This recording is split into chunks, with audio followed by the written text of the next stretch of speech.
Hi friends, ఈరోజు మనం 6th class text book maths మొత్తం ఎక్స్ప్లెయిన్ చేసుకోబోతున్నాము. అంటే సపరేట్ టాపిక్స్ ఏం కాదండి. ఈరోజు మొత్తం ఒకటే టాపిక్ 6th క్లాస్ నుండి టోటల్ టాపిక్స్ ఎక్స్ప్లెయిన్ చేసుకుందాము. ఫస్ట్ మన సంఖ్యలు తెలుసుకుందాం, పూర్ణాంకాలు, సంఖ్యలతో ఆడుకుందాం, ప్రాథమిక జాతీయ భావన, రేఖలు మరియు కోణాల కొలత, పూర్ణ సంఖ్యలు, భిన్నాలు, దశాంశ భిన్నాలు, దత్తాంశ నిర్వహణ, బీజగణిత పరిచయం, చుట్టుకొలత మరియు వైశాల్యం, నిష్పత్తి, అనుపాతం, సౌష్ఠవం, ప్రాయోగిక జ్యామితి, త్రిమితీయ ద్విమితీయ ఆకారాల అవగాహన, ఇవన్నీ ఈరోజు తెలుసుకుందాము. ఎందుకు ఈ విధంగా చెప్తున్నా అంటే చాలామంది 6th class text book to 10th class text book వరకు ఎక్స్ప్లెయిన్ చేయండి మేడం అని అడుగుతున్నారు. కాబట్టి మనం first 6th class text book మొత్తం ఎక్స్ప్లెయిన్ చేసుకుందాం. Line to line information explain చేస్తాను. మళ్ళీ డిఎస్సి అండ్ టెట్లో వచ్చిన క్వశ్చన్స్ 2 టైమ్స్ రిపీట్ చేస్తాను. ఎందుకంటే మనకు ఆల్రెడీ బిట్ వచ్చిన ప్లేస్ అది మళ్ళీ బిట్ వచ్చే అవకాశం ఉంటుంది కాబట్టి ఆ ఏరియాస్ చాలా బాగా ఎక్స్ప్లెయిన్ చేస్తాను. మీకు ఈ వీడియో నచ్చినట్టయితే లైక్ చేయండి, మీ ఫ్రెండ్స్కి కూడా షేర్ చేయండి, ఓకేనా. ఫస్ట్ ఇక్కడ ఎక్సర్సైజ్ 1.1. ఫస్ట్ స్టార్టింగ్ ఏం లేదండి, ఓన్లీ పరిచయం సంఖ్యలు వచ్చి ఓన్లీ ఇంతే. ఈ క్రింది సంఖ్యల్లో పెద్ద సంఖ్యను చిన్న సంఖ్యను తెలపండి. ఇందులో ఇచ్చిన పెద్ద సంఖ్య చిన్న సంఖ్య ఏంటో చెప్పాలి. ఇక్కడ 15,000 ఉంది, టోటల్ 15,000 ఉంది. After 400, 800, 300 to 500. ఇక్కడ పెద్దది ఏముంది, 800 ఉంది. ఇక్కడ 1s 10s 100 ప్లేస్లో 100 ప్లేస్లో ఏముంది, 8 ఉంది. కాబట్టి ఇది పెద్ద సంఖ్య. మీకు ఇవి తెలుసు కానీ మళ్ళీ ఒకసారి ఎక్స్ప్లెయిన్ చేస్తాను అంతే.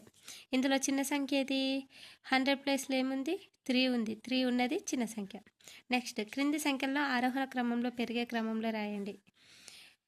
ఆరోహణ అంటే ఏంటి, చిన్న నుండి పెద్ద వరకు. అవరోహణ అంటే పెద్ద నుండి చిన్న వరకు. ఇది తెలిస్తే మీకు ఇది చేయొచ్చు.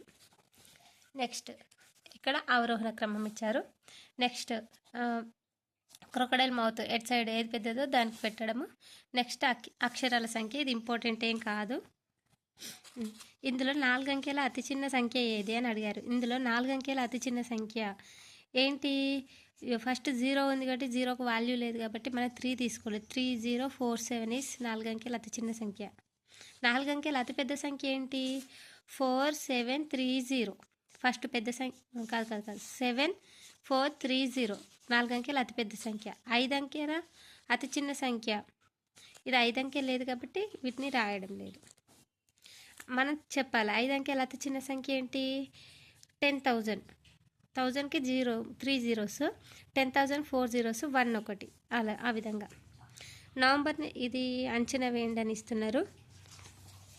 ఇక్కడ ఏం లేదు, ఇంపార్టెంట్ ఇక్కడ విస్తరించి రాయండి అని ఉంది. ఇవి కూడా డిఎస్సి టెట్కి ఏది ఇంపార్టెంట్ ఏం కాదు. కింది సంఖ్యలను దగ్గర పదులను సవరించి రాయండి అని ఉంది. 89 ఉంది అంటే 90కి దగ్గరగా, ఆ విధంగా. ఇది ఇంగ్లీష్లో ఒకసారి ఎక్స్ప్లెయిన్ చేయాలా, మీకు దగ్గర నోట్స్ ఉందండి అందుకే ఎక్స్ప్లెయిన్ చేయాలని అడుగుతున్నా. హోల్ నెంబర్స్ నుండి ఉంది, ఫస్ట్ యూనిట్ లేదు ఇందులో.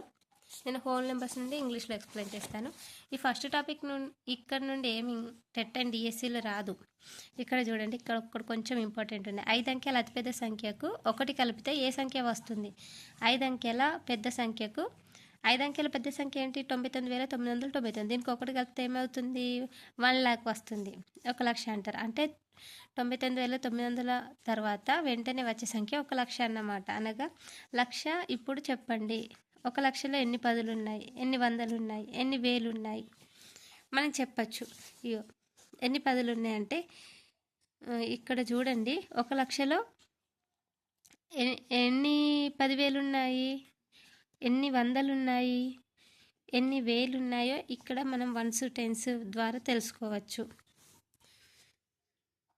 1లు 5, ఇక్కడ చూడండి ఇందులో 1లు 5, పదులు 4 ఉన్నాయి, వందలు 6 ఉన్నాయి, వేలు 5 ఉన్నాయి, 10,000 1 ఉంది, లక్షలు 3 ఉన్నాయి. ఈ విధంగా రాసుకోవచ్చు.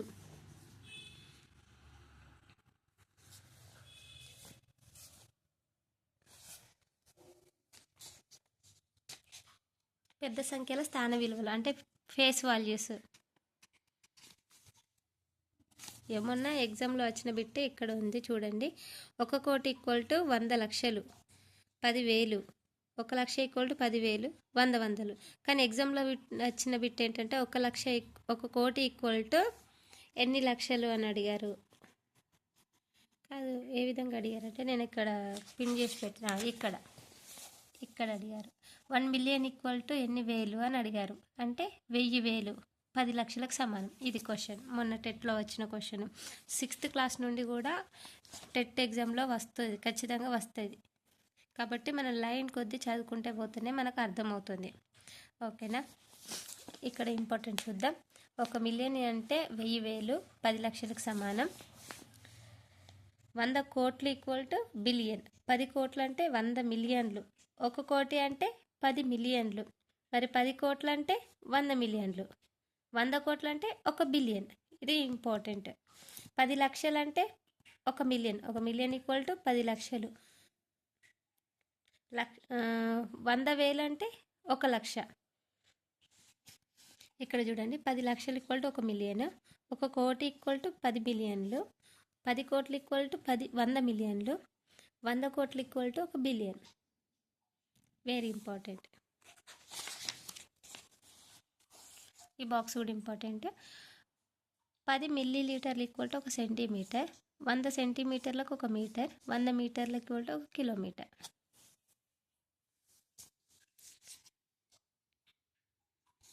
నెక్స్ట్ ఇక్కడ ఎక్సర్సైజ్ 1.1లో ఇక్కడ ఇంపార్టెంట్ క్వశ్చన్ ఉంది, చూద్దాం. 5, 3, 4, 0, 7లలో ఏర్పడే 5 అంకెల అతిపెద్ద సంఖ్యకు అతి చిన్న సంఖ్యకు గల తేడాలు తెలపండి. పేపర్ 1లో ఇటువంటి క్వశ్చన్స్ ప్రతి టెట్లో వచ్చాయి. అతిపెద్ద సంఖ్య, అతి చిన్న సంఖ్య అని. ఇందులో అతిపెద్ద సంఖ్య అంటే 75430. అతి చిన్న సంఖ్య అంటే 30475. దీని నుండి ఇది ఏమన్నాడు, తేడా అడిగిన కాబట్టి సబ్ట్రాక్ట్ చేయాలి. 44,973 వచ్చింది సబ్ట్రాక్ట్ చేస్తే. ఓకేనా. ఇక్కడ ఒక హెలికాప్టర్ 1 గంటకు 600 కిలోమీటర్ దూరం ప్రయాణించగలదు. అయినది 4 గంటలు ప్రయాణించే దూరం ఎంత అని అడిగారు. 1 గంటలకు 600 కిలోమీటర్ అయితే 4 గంటలకు ఎంత అంటే క్రాస్ మల్టిప్లికేషన్ చేస్తే అయిపోద్ది. 6 4 24 2400 కిలోమీటర్లు. డైరెక్ట్ క్వశ్చన్స్ ఉంటాయి ఇవి. ఇక్కడ ఎగ్జాంపుల్ 1 ప్రాబ్లం చూద్దాం. సచిన్ టెండూల్కర్ ప్రఖ్యాత క్రికెట్ క్రీడాకారుడు. అతను ఇప్పటి వరకు టెస్ట్ మ్యాచ్ల్లో 15,030 పరుగులు, వన్డే మ్యాచ్లలో 18,111 పరుగులు చేశాడు. అతను 2 రకాల మ్యాచ్ల్లో సాధించిన మొత్తం పరుగులు అంటే అడిషన్ చేస్తే అయిపోతుంది. ఇక్కడ ఇది ఇంపార్టెంట్ ప్రాబ్లం. ఒక హోటల్లో 15 లీటర్ల పాలు కలవు. ఒక టీ కప్పు తయారు చేయడానికి 25 మిల్లీలీటర్ల పాలు అవసరం. అయినా 15 లీటర్ల పాలతో ఎన్ని కప్పుల టీ తయారగునో కనుగొనండి అని అన్నారు. అంటే ఇక్కడ చూడండి, ఇక్కడ లీటర్లు ఇచ్చారు, ఇక్కడ మిల్లీలీటర్లు అడిగారు. 15 లీటర్ల పాలు ఉన్నాయి. ఒక టీ తయారు చేయడానికి 25 మిల్లీలీటర్లు అవసరం అన్నాం. కాబట్టి 15 లీటర్ల పాలను మనం మిల్లీలీటర్లకు కన్వర్ట్ చేసుకోవాలి. 15 × 1000 15,000 మిల్లీలీటర్లు. 15 మిల్లీలీటర్ల పాలు ఉన్నాయి. ఒక టీకి 25 మిల్లీలీటర్లు. కాబట్టి ఎన్ని కావాలి అంటే దీంతో డివైడ్ చేస్తే అయిపోతుంది. 15,000 డివైడెడ్ 25 600 కప్పులు టీ తయారు చేయొచ్చట. అంటే డివైడ్ చేస్తే వచ్చిన అన్ని కప్స్ టీ తయారు చేయొచ్చు అని ఆన్సర్. ఇది ఇంపార్టెంట్. నెక్స్ట్ ఇక్కడ సెకండ్ ఎగ్జాంపుల్. ఒక దినపత్రిక 16 పేజీలతో రోజు ప్రచురం అవుతుంది. ప్రతి రోజున 15,020 పంక్తులు ముద్రించిన ప్రతి రోజున ముద్రించబడిన మొత్తం పేజీలు ఎన్ని అని అడిగారు. ఇక్కడ ప్రతిదినం ముద్రితమయ్యే పత్రుల సంఖ్య 15,020. ఒక్కొక్క పత్రికలో గల పేజీలు 16. కాబట్టి మొత్తం ఎంత అని అడుగుతారు. అంటే ఇంటూ చేయాలి. ఇంటూ చేస్తే వచ్చేస్తుంది ఆన్సర్.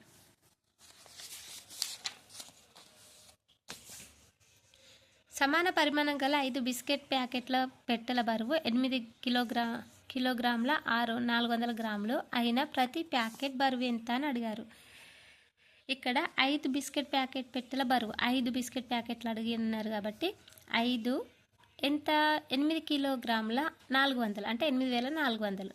ఒక్కదానికి ఎంత అని అడిగారు. కాబట్టి దీన్ని క్యాన్సిల్ చేసిన డివైడ్ చేసిన వచ్చేస్తుంది 5 తోటి. 5 1 = 5, ఇక్కడ 3 మిగులుతుంది. 5 6 = 30, 4 మిగులుతుంది. 5 5 = 40, 0 0. 60 అంటే 1 కిలోగ్రామ్ 680 గ్రాములు అవుతుంది. ఎంత ఒక బిస్కెట్ ప్యాకెట్ బరువు. ప్రతిరోజు గాయత్రి ఇంటి నుండి పాఠశాలకు నడిచి వెళ్ళి తిరిగి వస్తుంది.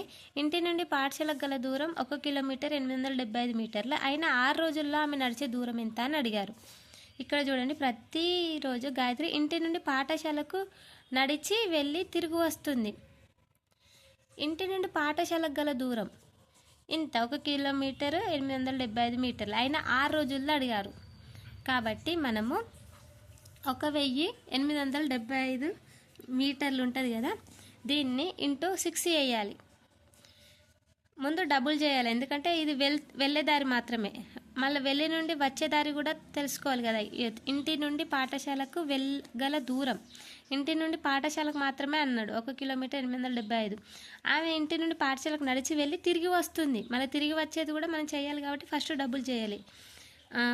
1875 బై 1000 ఇంటూ ప్లస్ 1875 అడిషన్ చేస్తే 3750 మీటర్లు వచ్చింది. 3750 మీటర్లు ఇంటూ 6 చేయాలి, ఎందుకంటే మొత్తం దూరం 6 రోజుల దూరం అడిగారు కాబట్టి 6 వేయాలి. ఇంటూ 6 వేస్తే 22,500 మీటర్లు వస్తుంది. కాబట్టి ఆన్సర్ ఈస్ 22,500 మీటర్లు. ఇది ఇంపార్టెంట్, ఎందుకంటే తిరిగి ఇంటికి వెళ్ళి తిరిగి వస్తుంది. మనం ఒకటే చేయదు, 2 సార్లు ఒకటి అడిషన్ చేసి మళ్ళీ ఇంటూ చేయాలి. నెక్స్ట్, ఒక విద్యార్థి స్కూల్ యూనిఫామ్ షర్టు తయారీకి 1 మీటర్ 80 సెంటీమీటర్ పొడవు గల బట్ట అవసరం.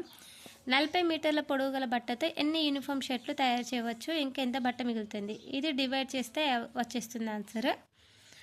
1 లీటర్ పెట్రోల్ ధర 60. ఒక పెట్రోల్ బంకులో రోజుకు 750 లీటర్ల పెట్రోల్ అమ్ముతారు. అయినా రోజుకి ఎంత సొమ్ము వస్తుంది?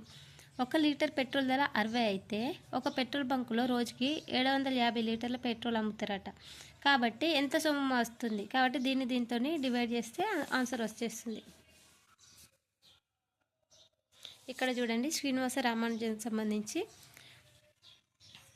శ్రీనివాస రామానుజన్ నెంబర్, ఇది చాలా ఇంపార్టెంట్, 1729. ఇతను సంఖ్యా సిద్ధాంతాలను రూపొందించిన గణిత మేధావి, ఫెలో ఆఫ్ రాయల్ సొసైటీ, ఇంగ్లాండ్కి ఎంపికైన తొలి భారతీయుడు. ఈయన జన్మదిన డిసెంబర్ 22వ తేదీని గణిత దినోత్సవంగా ప్రతి సంవత్సరం జరుపుకుంటాం కదా. ఇతనికి భారత ప్రభుత్వం రామానుజంకి జ్ఞాపకార్థంగా 2011లో పోస్టర్ షాంపూ విడుదల చేసింది. 2012లో గణిత సంవత్సరంగా ప్రకటించింది. పోస్టర్ స్టాంపు ఏ సంవత్సరంలో విడుదల చేసిందంటే 2011. గణిత సంవత్సరంగా ప్రకటించిన సంవత్సరం 2012. ఇది వెరీ ఇంపార్టెంట్. నెక్స్ట్, పూర్ణాంకాల టాపిక్లో ఇక్కడ ఫస్ట్ టాపిక్ నుండి ఒక బిట్ వచ్చింది, 1 కోటి = ఎన్ని మిలియన్లు అని. సెకండ్ లెసన్లో, ఇది సెకండ్ లెసన్, పూర్ణాంకాలు, ఇంటీజర్స్. ఇందులో నుండి కూడా ఒక బిట్ వచ్చింది, సహజ సంఖ్యలన్నీ పూర్ణాంకాలు అవుతాయా, పూర్ణాంకాలన్నీ సహజ సంఖ్యలు అవుతాయా అనేది. ఇట్లా ఏది రైట్, ఏనా బియా, ఏ బీనా, ఆ విధంగా ఇచ్చారు. ఇప్పుడు చూడండి, ప్రతి లెసన్ నుండి ఒక బిట్ వస్తుంది టెట్లో. ఫస్ట్ బిట్ వచ్చింది అండ్ సెకండ్ బిట్ కూడా వచ్చింది సెకండ్ లెసన్ నుండి. కాబట్టి లైన్ టు లైన్ మనం ఖచ్చితంగా నేర్చుకోవాలి. ఇక్కడ చూడండి, సహజ సంఖ్యలన్నీ పూర్ణాంకాలు అవుతాయంటే అవుతాయి. పూర్ణాంకాలన్నీ సహజ సంఖ్యలు కావు, ఎందుకంటే పూర్ణాంకాలలో 0 యాడ్ అవుతుంది కాబట్టి అవి సహజ సంఖ్యలు 1 నుండి స్టార్ట్ అవుతాయి కాబట్టి కాదు. అది మనకు రీజన్ తెలిసి ఉండాలి. ఇక్కడ కూడా ఇంకొకటి, ఏ సహజ సంఖ్యకు ఉత్తర సంఖ్య లేదు, ఏ సహజ సంఖ్యకు పూర్వ సంఖ్య లేదు. ఇది మనం ముందు సంఖ్యలో తెలుసు. ఇక్కడ చూడండి, సహజ సంఖ్యలో 1కి పూర్వ సంఖ్య లేదు, ఎందుకంటే సహజ సంఖ్యలు స్టార్ట్ అయ్యేదే 1 తోటి, పూర్వ సంఖ్య 0 ఉండదు కాబట్టి. 0ను సహజ సంఖ్యల సంఖ్య సమితిగా చేర్చిన పూర్ణాంకాల సమితిగా ఏర్పడతాయి.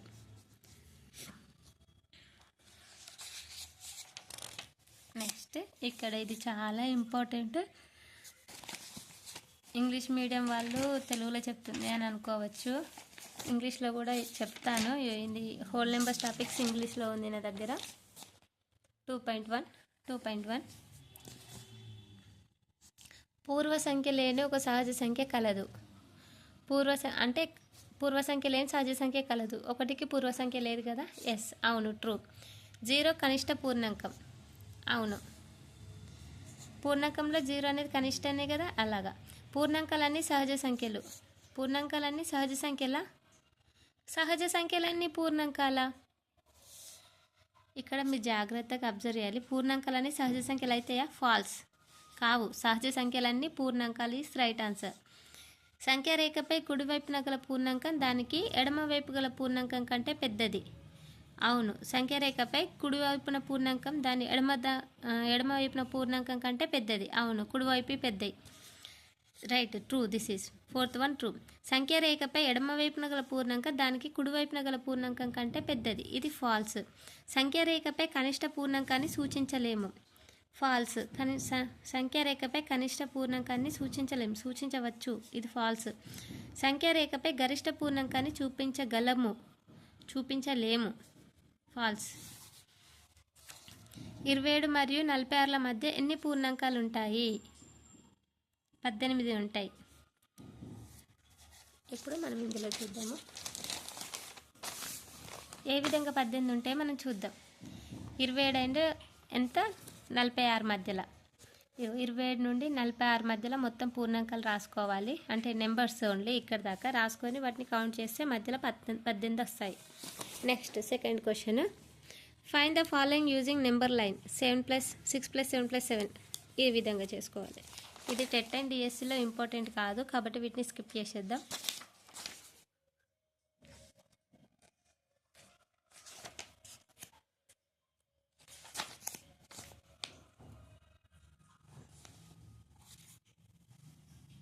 ఇక్కడ ఈ బాక్స్ వెరీ ఇంపార్టెంట్. బాక్స్ చూద్దాం మనము.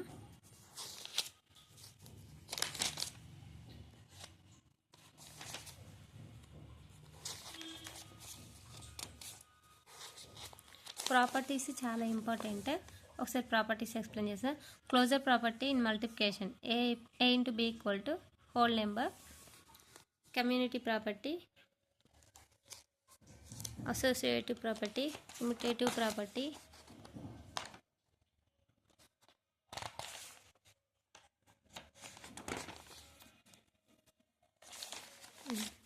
ఈ బాక్స్ చాలా ఇంపార్టెంట్. ఎందుకో చూద్దాం.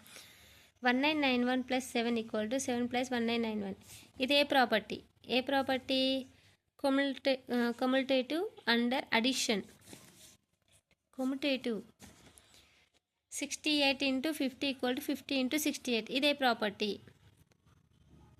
Commutative under multiplication. 1 అనేది B multiplicative identity. 0 additive identity. 879 × 100 + 30 = 879 × 100 + 30 అవుతుంది. ఇదే ప్రాపర్టీ. D distributive property.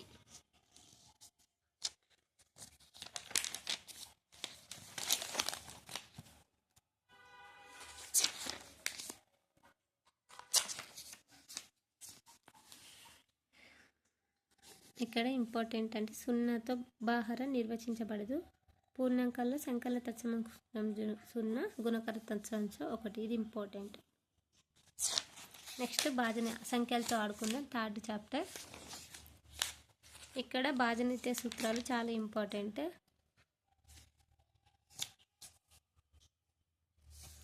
ఆరు యొక్క భాజనీయత ఇక్కడ ఫస్ట్ 2 యొక్క భాజనీయత సూత్రం చూద్దాం. ఒక సంఖ్య 1ల స్థానంలో అంకె 0, 2, 4, 6 లేదా 8 అయినచో ఆ సంఖ్య 2చే నిశ్శేషంగా భావించబడుతుంది. అంటే 1ల స్థానంలో 0, 2, 4, 6 లేదా 8 ఉంటే అది 2తో ఖచ్చితంగా భావించబడుతుంది. గుర్తుంచుకోవాలి. నెక్స్ట్ 3 యొక్క భాజనీయత సూత్రము. ఒక సంఖ్యలోని అంకెల మొత్తం 3చే నిశ్శేషంగా భావించబడితే ఆ సంఖ్య 3చే నిశ్శేషంగా భావించబడుతుంది అన్నట్టు. ఇప్పుడు 21 ఉంది. 21ని 2 + 1 3, 3తో భావించబడుతుంది. 36 ఉంది. 3 + 6 9, 9 3చే నిశ్శేషంగా భావించబడుతుంది. 4 + 5 + 4 9 భావించబడుతుంది. 3 + 6 భావించబడుతుంది.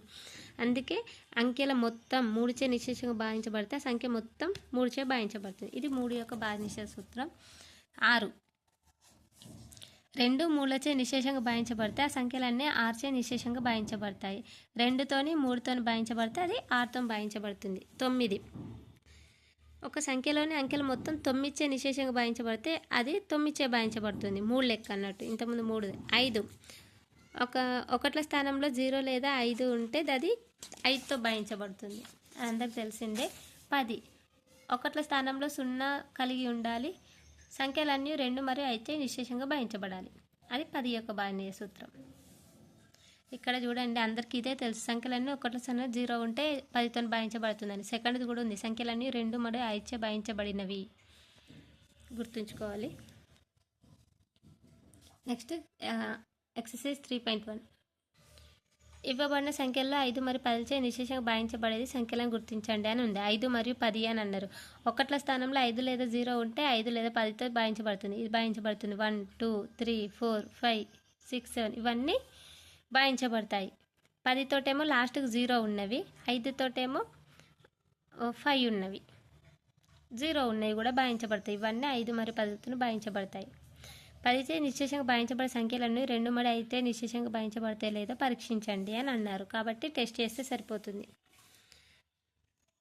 అంటే 2తో భాగించబడాలంటే ఒకట్ల సంఖ్యలో 0 2 4 6 8 ఉండాలి. 3తో భాగించబడాలంటే సంఖ్యల మొత్తం 3తో భాగించబడాలి. నెక్స్ట్ ఇక్కడ 4th క్వశ్చన్ చూడండి. 1 9 8 అంకెలను ఒక్కసారి మాత్రమే ఉపయోగిస్తూ రాయగల 3 అంకెల సంఖ్యలను రాయండి. ఈ సంఖ్యలు 9చే నిశ్శేషంగా భాగించబడతాయో లేదో చూడండి. రాయొచ్చు. 1 9 8 అంకెలు ఒకేసారి మాత్రమే ఉపయోగిస్తూ 3 అంకెల సంఖ్యలను రాయండి అని అన్నారు. 9చే నిశ్శేషంగా భాగించబడాలట మళ్ళీ. కాబట్టి ఫస్ట్ 9తో భాగించబడుతున్నాయో లేదా చెక్ చేయాలంటే అంకెల మొత్తం 9తో భాగించబడాలి. 9 + 1 10, 10 + 8 18. కాబట్టి ఇది నిశ్శేషంగా భాగించబడతాయి.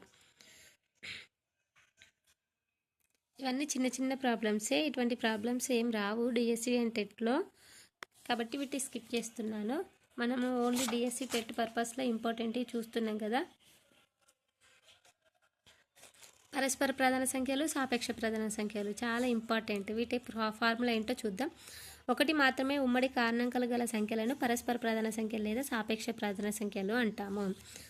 1 మాత్రమే ఉమ్మడి ప్రధానాంకం కావాలి. ఇప్పుడు 3 మరియు 8 యొక్క ఉమ్మడి కారణం 1 మాత్రమే. ఏ విధంగా చూడు, 3 యొక్క కారణాంకాలు 1 3, 8 యొక్క కారణాంకాలు 1 2 4 8. ఇందులో వీటికి రిలేటెడ్గా ఎన్ని సమానం ఉన్నాయి? 1 మాత్రమే ఈక్వల్గా ఉంది. అందుకే 1 మాత్రమే ఉమ్మడి కారణాంకాలు గల సంఖ్యలను పరస్పర ప్రధాన సంఖ్యలు లేదా సాపేక్ష ప్రధాన సంఖ్యలు అంటారు. ఇప్పుడు 3 8 అనేది సాపేక్ష ప్రధాన సంఖ్యలు. ఆ విధంగా మనకు ప్రధాన సంఖ్యలు అంటే ఏంటో తెలుసు. ప్రధాన సంఖ్యలు ఫస్ట్ దేంతో స్టార్ట్ అవుతాయి? 2 3 5 7 11 17 ఆ విధంగా. ఇక్కడ ఇది important point, very very important. Next టెట్లో డిఎస్సిలో ఖచ్చితంగా వస్తుంది. అన్ని ప్రధాన సంఖ్యలు సాపేక్ష ప్రధాన సంఖ్యలు, కానీ సాపేక్ష ప్రధాన సంఖ్యలోని అన్ని సంఖ్యలు ప్రధాన సంఖ్యలు కావు. అన్ని ప్రధాన సంఖ్యలు సాపేక్ష ప్రధాన సంఖ్యలు, అన్ని ప్రధాన సంఖ్యలు సాపేక్ష ప్రధాన సంఖ్యలు, కానీ సాపేక్ష ప్రధాన సంఖ్యల్లోని అన్ని సంఖ్యలు ప్రధాన సంఖ్యలు కావు. ఇప్పుడు 8 ఉంది ఇంతకుముందు, అది ప్రధాన సంఖ్యన కాదు. ఆ విధంగా మనం గుర్తుంచుకోవాలి.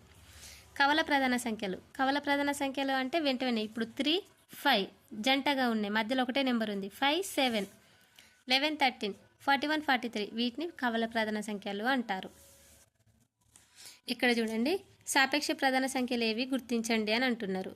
18 35 26 2016 216 215 ఇవి సాపేక్ష ప్రధాన సంఖ్యలు. 1 మరియు 20లోనున్న గరిష్ట ప్రధాన సంఖ్య ఏది?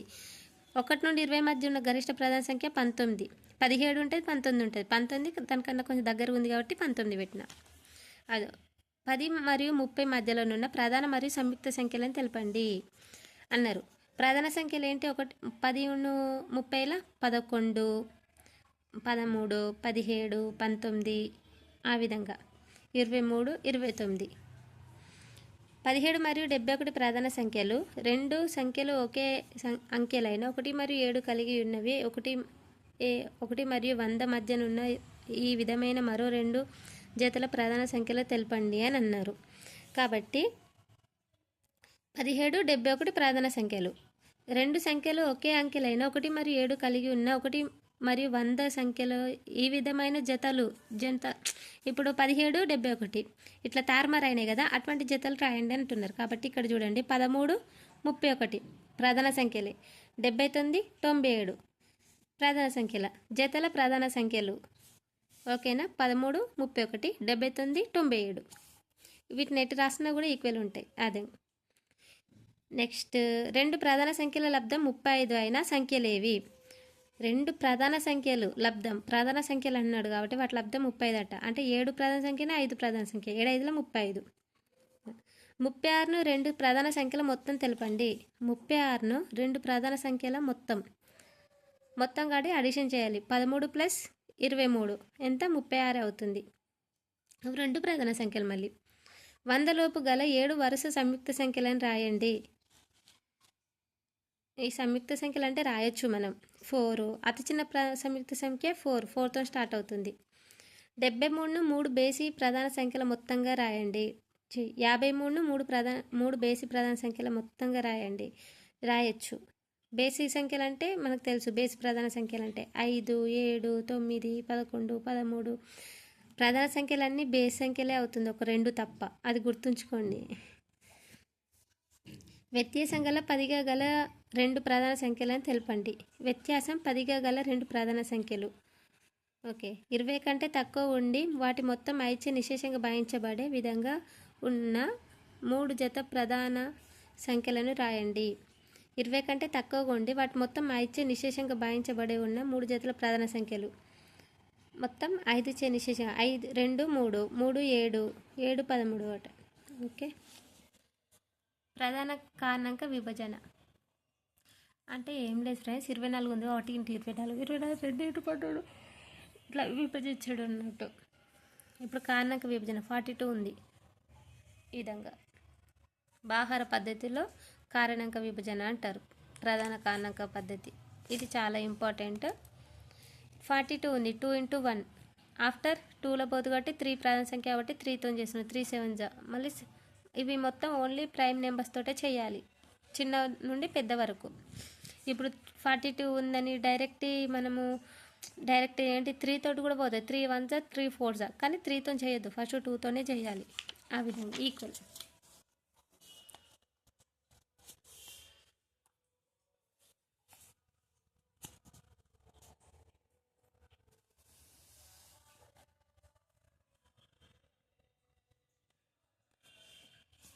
ఇక్కడ చూద్దాం.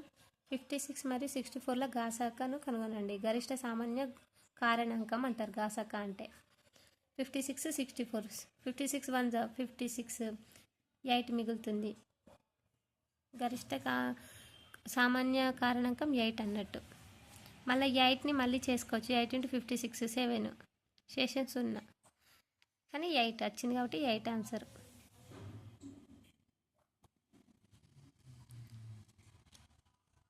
గాసాక ఇంపార్టెంట్. గాసాక రిలేటెడ్ మనం నెక్స్ట్ వీడియోలో చెప్పుకుందాము, ఎందుకంటే ఇది మళ్ళీ లెంతీ అయిపోతుంది. మన టోటల్ టాపిక్స్ కవర్ చేయాలి కాబట్టి.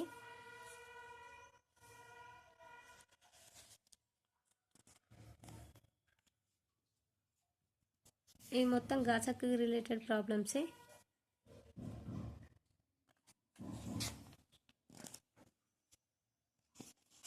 ఇక్కడ 11 యొక్క భాజనీయత సూత్రం ఉంది.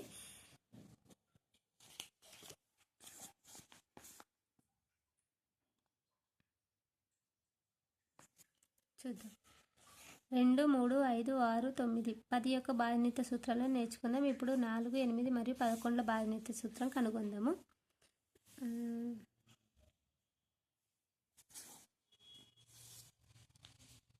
ఒక సంఖ్య యొక్క చివరి 2 అంకెలలో ఏర్పడిన సంఖ్య 4చే నిశేషంగా భావించబడితే ఆ సంఖ్య నిశేషంగా భావించబడును 4 తోటి.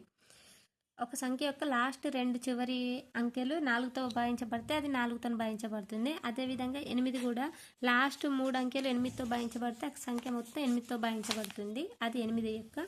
ఇప్పుడు 11 చూద్దాం. ఒక సహజ సంఖ్యలో కుడి నుండి ఎడమ వైపుకు పోతూ ఉంటే అంకె వదిలి అంకెను తీసుకొని అంకెల మొత్తం కనుగొనాలి. తర్వాత వదిలివేసిన అంకెల మొత్తాన్ని కనుగొనాలి. ఆ మొత్తం భేదం 11చే భావించబడితే ఆ సంఖ్య 11చే భావించబడుతుంది. ఇది ఎలాగో మనం చూద్దాం. 11చే భావించాలంటే ఇప్పుడు 6/35 ఉంది. ఇప్పుడు మన 80 నుండి కుడికి వెళ్ళినా కుడి నుండి ఎడమకి వెళ్ళినా ఒక అంకె వదిలి ఒక అంకె తీసుకోవాలి. బేస్ సంఖ్య అంకెల మొత్తం. బేస్ సంఖ్య లేదు ఇందులో 5 అంటే 1 2 3 4 ఉంది కదా. 1 3 బేస్ సంఖ్యలు, 2 4 సరి సంఖ్యలు, 5 + 5 10 సరి సంఖ్యలు, 3 + 6 9 అంటే 2 + 4. ఆ విధంగా వీటి భేదం 10 - 1 10 - 9 1. 1 అనేది భావించబడుతుందా? లేదు, కాబట్టి అది భావించబడదు. ఆ విధంగా మనం ఇందులో ఓన్లీ భాజనీయత సూత్రాలు తెలుసుకున్నాం. ఇది చాలా ఇంపార్టెంట్. దత్తాత్రేయ రామచంద్ర కప్రేకర్. సంఖ్యలతో అనేక ప్రయోగాలు చేసిన ఉపాధ్యాయుడు 6174ను కప్రేకర్ స్థిరాంక. అందులో ఈయన డెప్లో సంఖ్యలు మరియు సెల్ఫ్ సంఖ్యలను రూపొందించాడు. డెప్లో సంఖ్యలు మరియు సెల్ఫ్ సంఖ్యలు రూపొందించింది ఎవరు? కప్రేకర్. కప్రేకర్ స్థిరాంకం కూడా కనుగొన్నది ఎవరు? ఆ కప్రేకర్ స్థిరాంక నెంబర్ ఎంత? 6174. Very very important. ఇప్పుడు 4th చాప్టర్ ప్రాథమిక జ్యామితీయ భావనలు.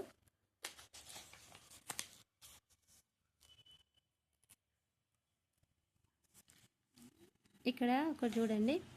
ఒక సరళ రేఖకు తుది బిందువులు ఉండవు. అవును. రేఖలో కిరణం యొక్క భాగము. అవును. రేఖాఖండం నిర్దిష్టమైన పొడవు కలిగి ఉండదు. నో. రేఖాఖండం నిర్దిష్టమైన పొడవు కలిగి ఉండదు అంటే కలిగి ఉండదు. ఒక నిర్దిష్టమైన ఉంటుంది. రేఖాఖండం అంటే ఇటు ఆరోస్ ఉంటాయి కాబట్టి ఇది నో. రేఖాఖండానికి ఒకే చివరి బిందువు ఉంటుంది కాదు, 2 బిందువులు ఉంటాయి. ఒక బిందువు నుంచి మనం ఎన్ని రేఖలైనా గీయవచ్చు. అవును. ఒక బిందువు నుండి ఇట్లా ఇట్లా ఇట్లా ఎన్నైనా గీయచ్చు.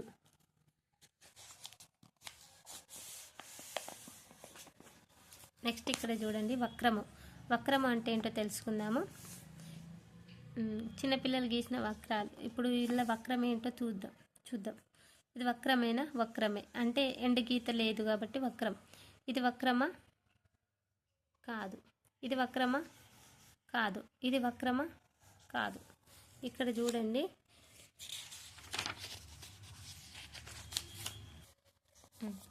ఇక్కడ 1, 2, 4 ఆర్ సింపుల్ కర్వ్స్ అంటాం కదా. Simple curves 1, 2 and 4. ఎందుకు? ఇవి అనేది క్లోజ్ అయిపోయినాయి. ఇప్పుడు మొత్తం షేప్ అనేది క్లోజ్ అయింది. ఇప్పుడు ఇది ఉంది, ఓపెన్ ఉంది ఇక్కడ. అందుకే ఇది సింపుల్ కర్వ్ కాదు. ఇది కూడా ఓపెన్ ఉంది కాబట్టి ఇది సింపుల్ కర్వ్ కాదు. Next, state which curve are open and which are the closed. 195 are the open curves. 195 are the open, ఎందుకంటే ఇక్కడ ఓపెన్ ఉంది, ఇక్కడ ఓపెన్ ఉంది కాబట్టి. 2, 3, 4 ఆర్ ద క్లోజ్డ్. ఇవన్నీ క్లోజ్డ్ ఉన్నాయి కాబట్టి క్లోజ్డ్ కర్వ్. నెక్స్ట్,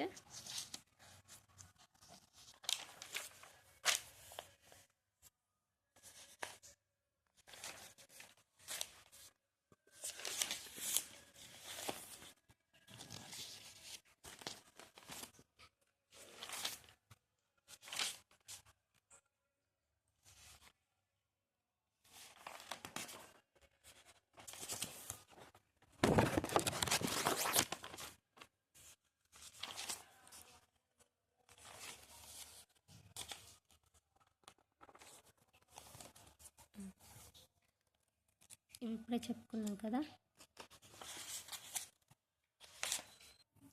ఇక్కడ ఇది వెరీ ఇంపార్టెంట్.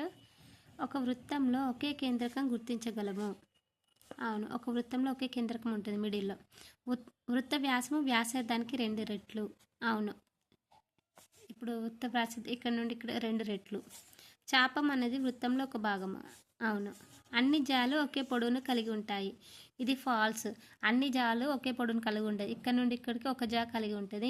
ఇక్కడ నుండి ఇటు చిన్నగా ఉంటుంది, ఇది పెద్దగా ఉంటుంది, మిడిల్ది పెద్దగా ఉంటుంది. ఆ విధంగా వ్యాసార్థాలు అన్నీ సమానమైన పొడవులు కలిగి ఉండవు. ఫాల్స్. ఉంటాయి.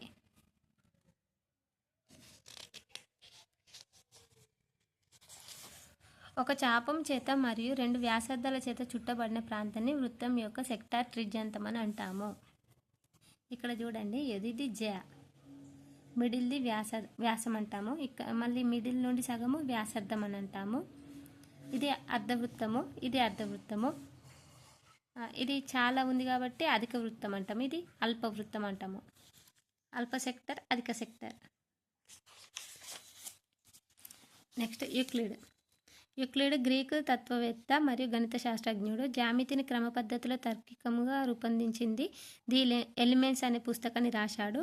ఈయన రూపొందించిన జ్యామితికి యూక్లిడియన్ జ్యామితి అంటారు. ది ఎలిమెంట్స్ అనే పుస్తకాన్ని రాసింది ఎవరు అని లాస్ట్ ఇయర్ టెట్ బిట్లో వచ్చింది కాబట్టి చాలా ఇంపార్టెంట్. Euclid, the elements.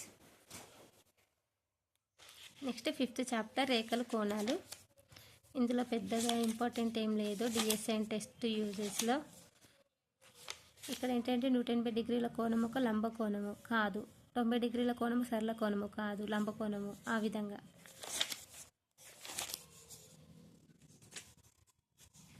ఇక్కడ మనం నేర్చుకునేవన్నీ ఉంటాయి చూడు, ఇవి ఇంపార్టెంట్. లంబకోణంతో ఖండన రేఖలను లంబరేఖలు అంటాము. రెండు రేఖాఖండాలు స్కేల్ మరియు విభాగాన్ని ఉపయోగించి పోల్చవచ్చు. 1 సెంటీమీటర్ కూడా 10 మిల్లీమీటర్లు అంతే. ఇక్కడ ఇప్పుడు 90 డిగ్రీల కంటే తక్కువైన కోణాన్ని అల్పకోణము అంటాము. 90 డిగ్రీల లంబకోణము, 180 డిగ్రీల సరళ కోణము. 90 డిగ్రీల కంటే తక్కువైన కోణాన్ని అల్పకోణము, 90 కంటే ఎక్కువ 80 కంటే తక్కువ కోణాన్ని అధిక కోణము. సరళ కోణం కంటే ఎక్కువైన కోణాన్ని పరావర్తన కోణం అని అంటాము. ఈ విధంగా ఒక ఉమ్మడి బిందువును కలిగిన ఒకే తలానికి చెందిన రెండు రేఖలను ఖండన రేఖలు అని అంటారు. రెండు సమాంతర రేఖలకు ఉమ్మడి బిందువు ఉండదు, ఎందుకంటే సమాంతర రేఖలకు ఉమ్మడి బిందువు అవి జాయింట్ కాదు కదా. ఇది క్రొకడైల్ మ్యాథ్తో ఏది పెద్దగా ఉంటే వాటికి పెట్టాడు. -1 0లో ఏది పెద్దది 0, ఎందుకంటే -1 చిన్నది కాబట్టి. -3 7, -3 -10 +10 +10 ఆ విధంగా.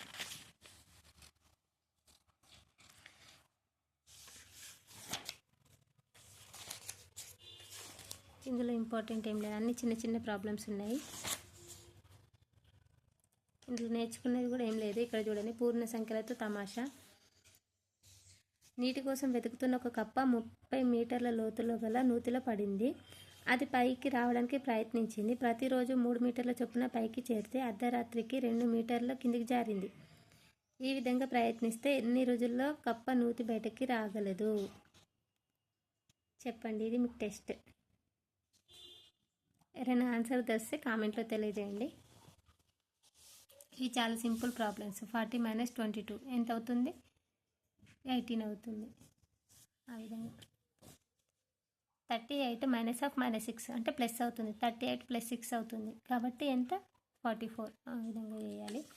నెక్స్ట్ భిన్నాలు, దశాంశ భిన్నాలు. ఇది వెరీ ఇంపార్టెంట్. ఇక్కడ బేసిక్ ఇచ్చారు. 5/12 ఏమంటారంటే 5/12 ఇది లవము, ఇది హారము, అంటే క్రమ భిన్నము, అపక్రమ భిన్నము. ఈ విధంగా అపక్రమ భిన్నం అంటే, క్రమ భిన్నం అంటే న్యూమరేటర్ చిన్నగా ఉంది, డినామినేటర్ పెద్దగా ఉంటే అది క్రమ భిన్నము. న్యూమరేటర్ పెద్దగా ఉండి డినామినేటర్ చిన్నగా ఉంటే ఇది అపక్రమ భిన్నము. ఇవన్నీ అపక్రమ భిన్నాలు. న్యూమరేటర్లు పెద్దగా ఉన్నాయి, డినామినేటర్లు చిన్నగా ఉన్నాయి, కాబట్టి అపక్రమ భిన్నాలు. మిశ్రమ భిన్నాలు. మిశ్రమ భిన్నాలు అంటే 2 × 1/2 ఉంది కదా, దీన్ని ఏ విధంగా రాస్తాం? 2 × 2 4, 4 + 1 5, 5/2 5/2 అని రాస్తాం.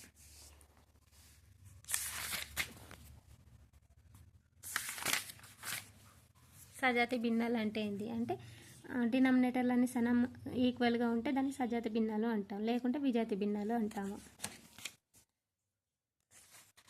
ఇక్కడ చూడండి, ఇందులో ఏది పెద్దది అని అడుగుతున్నాడు, కాబట్టి దీన్ని క్రాస్ మల్టిప్లికేషన్ చేస్తే తెలిసిపోతుందని చెప్పాను. 7 × 11 77, 7 × 11 77, 3 × 9 × 3 27. 77 పెద్దదా 27 పెద్దదా? 77 పెద్దది, కాబట్టి 9/7 ఈజ్ బిగ్గర్ నెంబర్. లేకపోతే ఎల్సిఎం చేసినా తెలుసుకోవచ్చు. ఇది ఇంపార్టెంట్. డిఎస్ఎన్ టెట్లో ఈ ఏరియా నుండి బిట్ వస్తుంది.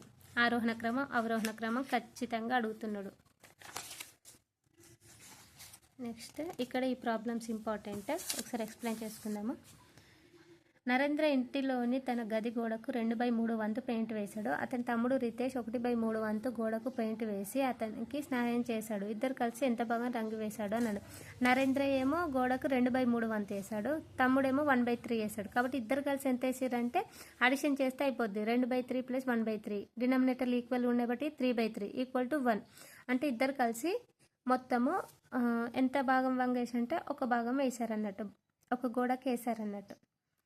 నీహకు ఒక బుట్టలోని 5/7 వంతు అరటిపండ్లు ఇవ్వబడ్డాయి. అయినా బుట్టలో మిగిలిన అరటిపండ్లు సూచించి భిన్నాన్ని రాయండి. నీహకు ఒక బుట్టలోని 5/7 వంతు అరటిపండ్లు ఇవ్వబడ్డాయి, కాబట్టి ఒక బుట్టలో 5/7 ఇస్తే ఇంకా మిగిలిన ఎంత ఉంటుంది? 7కి ఇంకెంత కలిపితే 5కి ఇంకెంత కలిపితే 7 అవుతుంది. కాబట్టి ఇక్కడ చూసుకోవాలి, 2/7 కలిపితే 1 అవుతుంది, ఒక బుట్ట అవుతుంది. కాబట్టి మిగిలిన రిమైనింగ్ ఎంత? 2/7. ఈ విధంగానే చేసుకోవచ్చు డైరెక్ట్, లేకుంటే ఈ విధంగా చేసుకోవచ్చు. ఇక్కడ అర్థమైందా మీకు? 5/7 అంటే 5కి ఇంకెంత కలిపితే 7 అవుతుంది, అంటే ఇంకా 2 కలిపితేనే 2/7 అయితే 7/7 అయితే 1 అవుతుంది. కాబట్టి ఇక్కడ 2/7 రిమైనింగ్. ఈ విధంగా కూడా చేసుకో. 1 - 5/7 = 7 - 5/7 2/7. 7/8 మీటర్ల పొడవు కలిగిన ఒక కడ్డీ 2 ముక్కలుగా విరిగిపోయింది. ఒక ముక్క 1/4 మీటర్లు ఉన్న రెండో ముక్క ఎంత? ఇందులోకి వెళ్ళి తీసేస్తే అయిపోతుంది. 7/8కి 1 - 4 తీసేస్తే డినామినేటర్ సేమ్ లేదు కాబట్టి ఎల్సిఎం చేయాలి. ఎల్సిఎం చేస్తే 8, 7 - 2/8 = 5/8. చాలా ఈజీ ప్రాబ్లమ్స్. ఈ ప్రాబ్లం ఏమో పాఠశాల ఆవరణం చుట్టూ నడిచి రావడానికి రేణుకు 2 × 1/5 నిమిషాల కాలం పడుతుంది. అదే పని చేయడానికి సిగ్నకు 7/4 నిమిషాల కాలం పడుతుంది. ఇద్దరిలో ఎవరు తక్కువ కాలంలో ప్రయాణించారు, ఎంత తక్కువ భిన్న రూపంలో రాయండి అని అన్నారు. ఇది ఏ విధంగా అంటే, ముందు దీన్ని మిశ్రమ భిన్నం నుండి నార్మల్ భిన్నంకి కన్వర్ట్ చేయాలి. 5 2 10, 10 + 1 11, 11/5, 11/5, 7/4. క్రాస్ మల్టిప్లికేషన్ చేస్తే ఎవరు తక్కువ భిన్నం వస్తే వాళ్ళే. 4 × 11 44, 3 × 5 5 × 7 35. 44 పెద్దదా 35 పెద్దదా? 44 పెద్దది కాబట్టి ఈమె ఎక్కువ. 35 చిన్నది కాబట్టి 7/4 ఎవరిది? సిగ్న ఎంత తక్కువ కాలంలో ప్రయాణించింది అన్నట్టు. ఆ విధంగా ఇవన్నీ కూడా చాలా చిన్న ప్రాబ్లమ్సే.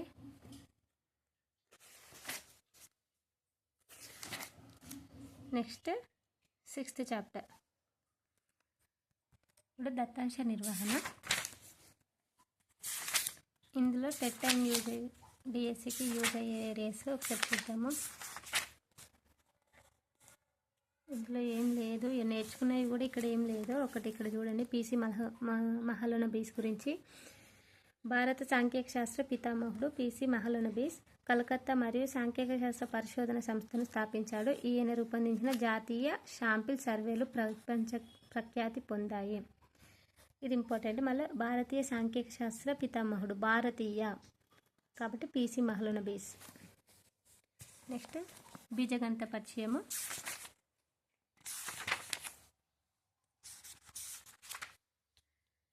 ఇక్కడ క్యూ అనేది సంఖ్యలో 5 గుణిస్తుంది అంటే 5Q. ఆ విధంగా ఈజీ సింపుల్ ప్రాబ్లమ్స్. నేను టెట్ అండ్ డిఎస్సిలో ఎక్కడి నుండి బిట్స్ వచ్చినాయో ఆల్రెడీ మీకు ఎక్స్ప్లెయిన్ చేశాను. ఇక్కడ ఇంపార్టెంట్ ఈ ఏరియా. 36 మీటర్ల మరియు 36 మీటర్ల పొడవు, 24 మీటర్ల వెడల్పు గల దీర్ఘచతురస్రాకార పొలను చుట్టుకొలత కనుగొనండి అని ఇచ్చారు. పొడవు ఇచ్చారు, వెడల్పు ఇచ్చారు. కాబట్టి చుట్టుకొలత 2L + B, 2 × L + B కాబట్టి 2 × L + B సబ్స్టిట్యూట్ చేస్తే అయిపోతుంది.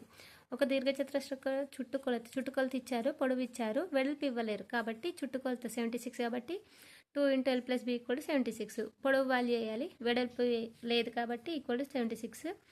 2 అనేది ఇంటూ చేస్తుంది కాబట్టి డివైడ్ చేస్తుంది కాబట్టి 76 / 38.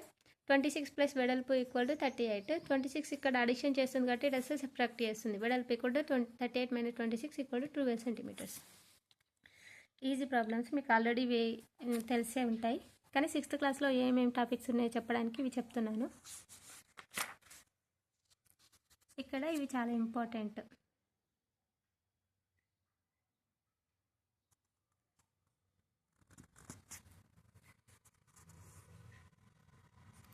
ఇక్కడ చూడండి, ఒక త్రిభుజం యొక్క 2 భుజాలు వరుసగా 12 సెంటీమీటర్లు, 14 సెంటీమీటర్లు మరియు దాని చుట్టుకొలత 36 సెంటీమీటర్లు అయిన మూడో భుజం కనుగొనండి అని ఇచ్చారు.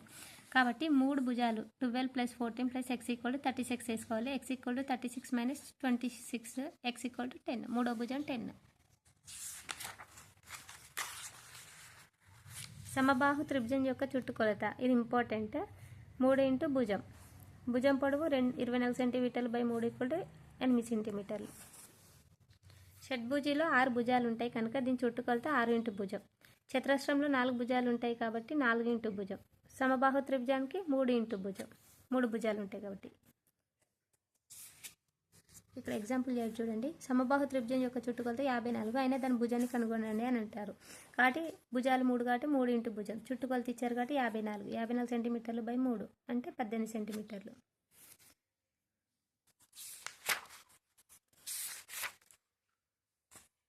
చిన్న చిన్న ప్రాబ్లమ్సే ఉన్నాయి.